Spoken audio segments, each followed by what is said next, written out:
إن أعجبك الفيديو لا تنسى الإعجاب والاشتراك في القناة. باش نرجع لموضوعنا. دونك تاريخ وجغرافية التصوف والصوفية في تونس، دلالاتها، معانيها، ايش خلت فينا نحن في سلوكياتنا وفي حياتنا اليومية، خاصة دورها اليوم، ونحاولوا نشوفوها ديما بعضنا دورها في المستقبل، لأنه شيء يهم الناس الكل. مرحبا بك. شكرا حسن، مرحبا بالصديقات والأصدقاء.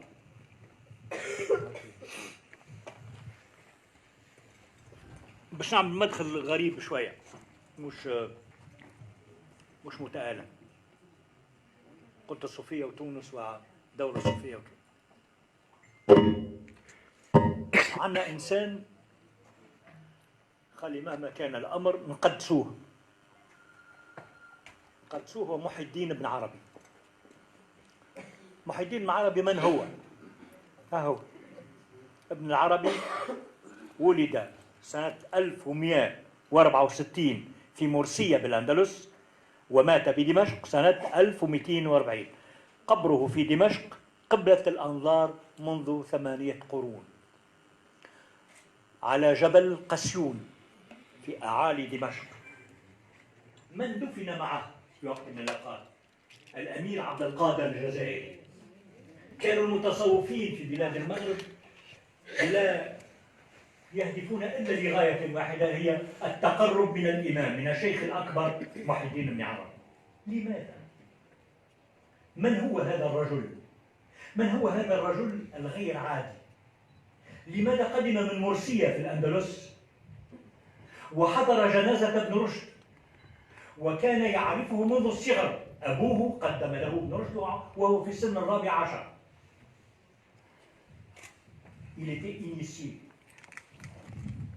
Les grands de l'Andalousie, quand on parle d'Andalousie, ce n'est pas seulement les maçons, ce ne sont pas les artisans de la faïence de Grenade ou de Cordoue, ce sont les grands esprits de l'Andalousie qui ont fait l'Andalousie. C'est ce miracle absolument inusité autour de la Méditerranée, où les 3 religions, et plus encore, se sont réunies pour un projet de civilisation. Quand vous êtes dans la cour des lions de l'Alhambra à Grenade, vous êtes à la rencontre d'une grande civilisation qui ressemble à s'y méprendre à la grande civilisation chinoise ou indienne, de persane. Les artisans qui ont créé ce miracle viennent de partout. Et l'esprit qui les anime vient des grands cénacles, des grands cercles universitaires, appelons-le ainsi, qui régnaient sur la vie intellectuelle de Cordoue, de Cordoba, de Grenade, de Granada, de Séville, de Eshbiya et de Malaga, Malika, et qui attiraient les intellectuels, les savants et parfois les charlatans de toute la région de la Méditerranée. On y parlait le grec, la preuve, un des plus grands traducteurs, un des plus grands interprètes de la pensée grecque, de la philosophie grecque, reste Ibn Rushd. Ibn Rushd, le qadi de Cordoue, l'enfant de bonne famille, qui a voué sa vie à la philosophie, qui a voué sa vie à Aristote, sahib al-Mantiq. Aristote, sahib al-Mantiq. Vous imaginez, nous sommes au XIIIe siècle et il y a un intellectuel arabe qui voue sa vie au plus grand philosophe de l'Antiquité, Aristote, au maître de la logique, et qui va transmettre ce savoir-là à une Europe décatie, une Europe ruinée, une Europe à l'abandon, et qui va insuffler l'Esprit Saint de la philosophie à toute l'Europe, à tous ces intellectuels, malgré la censure d'une Église absolument rétrograde. Tant et si bien que Averroès a été adopté par l'Église catholique, je dirais par les moines, par les enfants de l'Église les plus libéraux. Ils ont adopté Averroès et sa pensée surtout. Ils ont adopté sa pensée, pourquoi? Parce qu'elle était la plus réelle, la moins dogmatique et la plus ouverte sur les affaires du monde et sur les affaires de l'individu. L'individu, face à Dieu, face à la création. Et dans une toile réputée que Youssef connaît, il y a tous les sages de l'Antiquité, avec un homme en turban. Un curé a posé la question, qui est l'homme en turban? Il dit, mais c'est Averroès. Il est grec? Mais oui, mais bien entendu qu'il est grec. L'affaire a commencé par un gros mensonge. Averroès a été adopté avec une fausse identité. Il est grec, très bien. Et il a diffusé, sa pensée s'est diffusée dans tout l'Occident et elle a fondé la Renaissance européenne. Tout à cet aristotélicien qui a diffusé la pensée d'Aristote, mais qu'il avait traduite et qu'il avait manipulée en quelque sorte. Ces ouvrages sont nombreux, innombrables. Retenons le nom d'un ouvrage, d'un petit que sais-je, de 120 pages, 120, 130 pages. Al-Fasl al-Maqal, fima bayna al-shari'ati, bayna al-hikmati wa al-shari'ati. Les mosquées arabes, des grands cénacles arabes, la disparition pure et simple d'Averroès, le plus important philosophe de l'histoire de l'islam, disparu.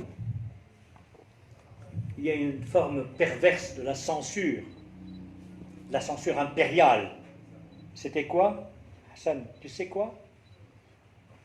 On donne un ordre aux warraqin, aux papetiers, de ne pas vendre du papier aux traducteurs des livres mécréants. C'est là la censure. La censure n'est pas très loin, il ne faut pas envoyer la police, non. Parfois, oui. Envoyer la police, couper les têtes, bien entendu. Mais surtout, le warraqin. Et les calligraphes, khattatin, les copistes. Hein? Ibn Rushd n'a pas été calligraphié, n'a pas été reproduit. Il est mort. Il ne réapparaît qu'au XIXe siècle. C'est incroyable. Avec la traduction de ce suédois. Hein? Et bientôt pris en charge par les esprits éclairés. Ernest Renan, le tenant de l'histoire coloniale de l'islam, Ernest Renan, le maître du rénanisme, qui était un arabisant, hein, qui régnait sur les cercles intellectuels, etc., dira: nous n'avons pas de complexe à avoir par rapport aux Arabes. Qu'ont-ils légué? Quelques copies des anciens et quelques moucharabies. Voilà le résumé de la civilisation qui a régné sur la Méditerranée, sur le vieux monde. Ernest Renan reprend une idée tout à fait simple qui a été reprise par toute la littérature coloniale. Les Arabes, c'est les moucharabiers. Jean-Marie Le Pen, les Arabes, c'est les moucharabiers. Il lit 4 paragraphes et ça lui tient lieu de, comment dire, de nourriture terrestre. Notre grand, comment s'appelait-il, le grand résident général français des années 30 qui a envoyé Bourguiba et ses compagnons juristes de la Sorbonne. Esteva. Hein? Esteva. Non, pas Esteva. Non, le plus radical. Oui, 1934, etc.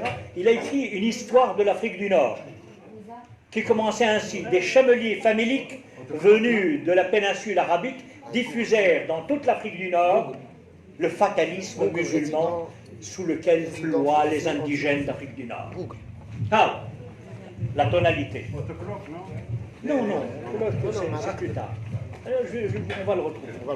Il ne mérite pas qu'on se souvienne de lui. Je reviens à notre personnage, à ce personnage central, parce que nous sommes dans un festival poétique. Nous sommes dans un festival poétique qui vénère la belle parole et le beau vers et les sentiments les plus ténus, les plus fins, les plus raffinés, il chante le wissal, il chante la communion. Il chante la communion et le poète de la communion demeure absolument Ibn Arabi. Lui aussi, il est passé à la trappe. Il ne sera découvert que très tard. Muhyiddin ibn Arabi, qui écrit, écoutez cette ouverture magnifique dans Turjuman al-Ashwaq, c'est la copie du livre que m'a laissé mon ami d'enfance, le défunt, regretté Abdelwahab el-Maddi. Hadiyatun min akhi Abdelwahab el-Maddi bin Hammamet, avril 1984. Tu parlais de Péroutan tout à l'heure. Pérouton, le grand Pérouton. Hein? Marché parallèle. Shkoun. Ibn Rushd, il a 14 ans. Il est subjugué. Le parcours d'Ibn Rushd, vous le savez ou vous ne le savez pas, est le parcours de la libre pensée de l'Andalousie. L'Andalousie, malgré les récits fantasques, est une terre de guerre.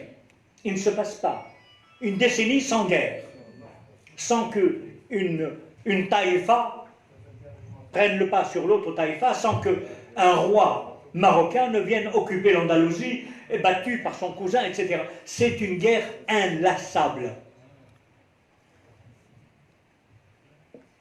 Ibn Rushd est à Cordoue, la ville de ses ancêtres. Il observe le monde, il lit, il écrit et il traduit la pensée grecque. Il a trouvé cette mine d'or, ce gisement incroyable du IVe siècle, du IIIe siècle avant Jésus-Christ, avec les grands qui fréquentaient Socrate, qui fréquentaient Platon, qui fréquentaient les grands esprits Et il a privilégié Aristote, il avait raison.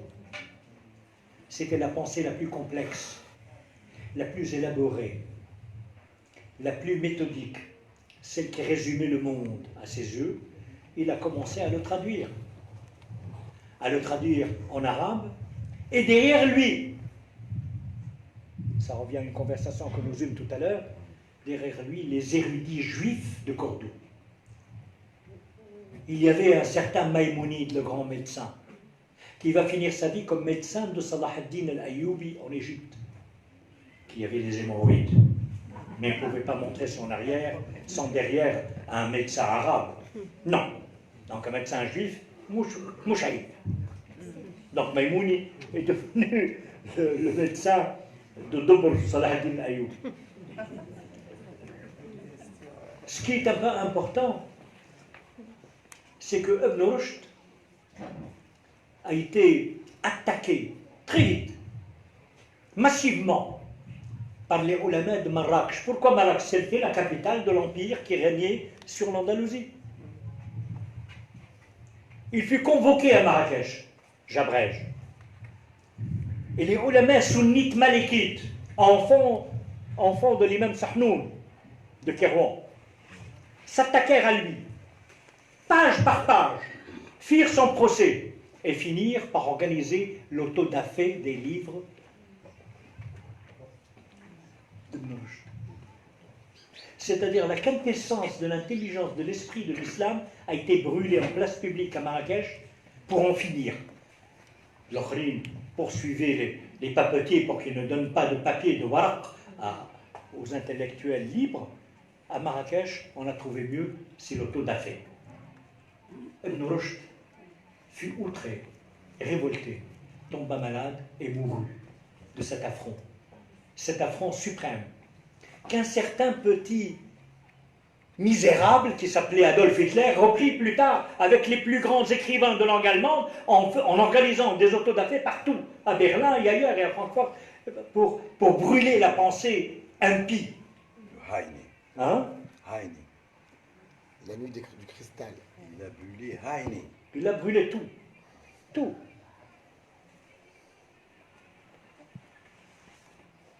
Ibn Rushd meurt donc à Marrakech. Ses amis qui ne sont pas nombreux, s'occupèrent de sa dépouille. Écoutez ça, le plus grand philosophe arabe musulman qui est jeté dans un coin, ses amis l'enduisent de sel, qu'est-ce que ça sont pour conserver sa dépouille, on l'enduit de sel comme le poisson gros sel, on le met sur une mule et la mule fait le voyage de Marrakech à Cordoue. Et à Cordoue, regardez là, l'histoire va se rejoindre. À Cordoue, l'attendent la fine fleur de l'élite intellectuelle, philosophique et poétique et scientifique de l'Andalousie.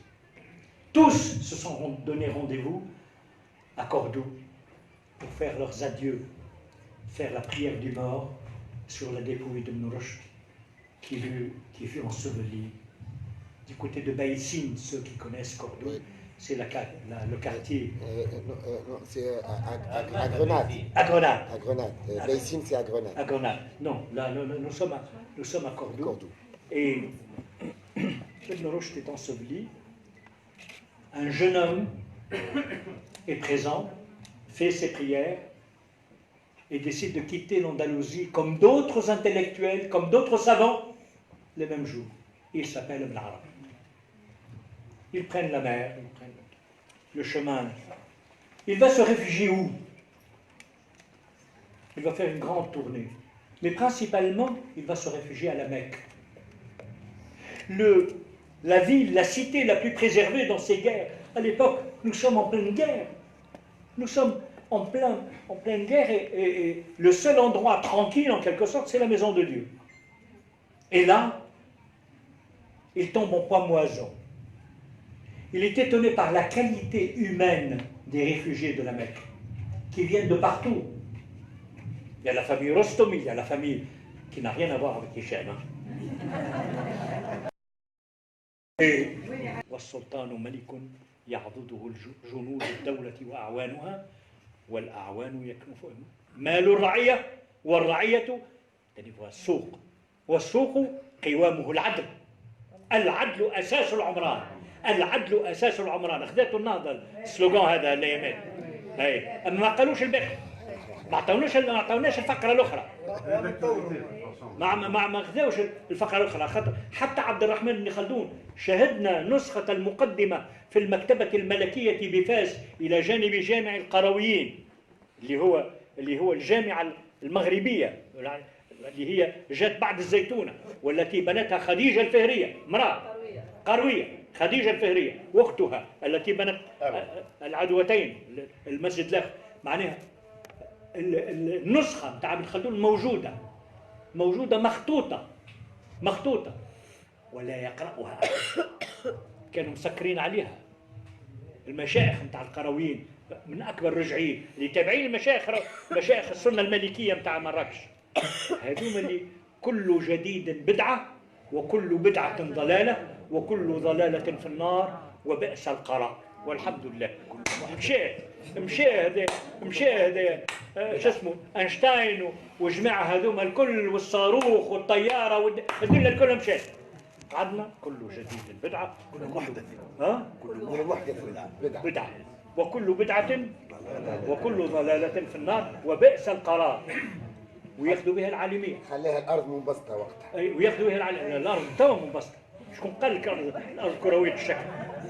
ما زالت بعد عنا أستاذ هنا أستاذ لعنة الله على أستاذيته في الجامعة التونسية يقري في الأرض منبسطة. شيء يألم. لا ترى شيء يألم. شو هو انحطاط العرب وتأخر الإسلام بالنسبة لكسب وغزو السماوات والأرضين على يد الآخرين، على يد أينشتاين اللي كان يقرر اللي طردوا هتلر. ما عرفش اللي وقت اللي طرد أينشتاين خسرت ألمانيا الحرب. مشات العلوم متاع ألمانيا مشات معاه، مشات في صباط. قالها عبد الرحمن بن خلدون وقالها بشكل آخر شاعري روحاني ابن عربي. وذهب ابن عربي في آخر مطافه بعد أن طاف ببلاد الشرق وجلس في دمشق، فتوفاه الله في جبل قسيون. وجبل قسيون جبل شعبي، يعني فيه سوق شعبية، من أجمل أسواق الخضر والغلال التي رأيتها في العالم العربي، مصففة، يعني تقول عليها بالسنتي ان تابلو ميرفيو. جاء السلطان سليم العثماني، وكان متصوفا على الرغم من حبه للدماء، كان متصوفا، فبنى قبة الإمام الأكبر، الشيخ الأكبر، شيخ الطريقة محي الدين بن عربي، يعني في منتهى الجلال والجمال، وأمامها تكية. شوف تقرن بين الاثنين. كان يتحدث عن هذه العلاقة، عن هذه الوحدة بين المعرفة والمحبة والسمو. جاء سليم فبنى تكية لإطعام الفقراء إلى اليوم، في عهد بشار الأسد وعهد الحرب وكذا، إلى اليوم هذيك تفرق وتوزع 1000 خبزة في اليوم، 1000 خبزة يجيبوها المحسنين إلى تكية الشيخ محي الدين، سعيا لصلوات الله على روح محي الدين. يعني الأمير عبد القادر الجزائري اللي كان متصوفا، كان من المريدين لمحي الدين العربي، لما وفته المنية في دمشق يعني طلب أن يدفن إلى جانب الشيخ. وعندما استقلت الجزائر حمل جثمانه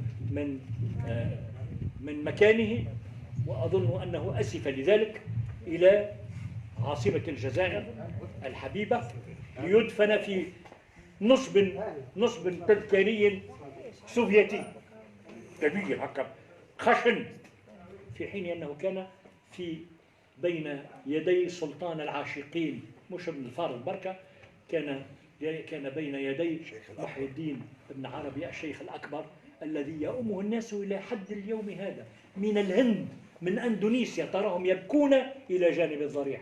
وفي ذلك رسالة روحية كبرى تصل عبر الزمان والمكان، وتقهر كل من سنصر ابن عربي وابن رشد. شكرا لكم.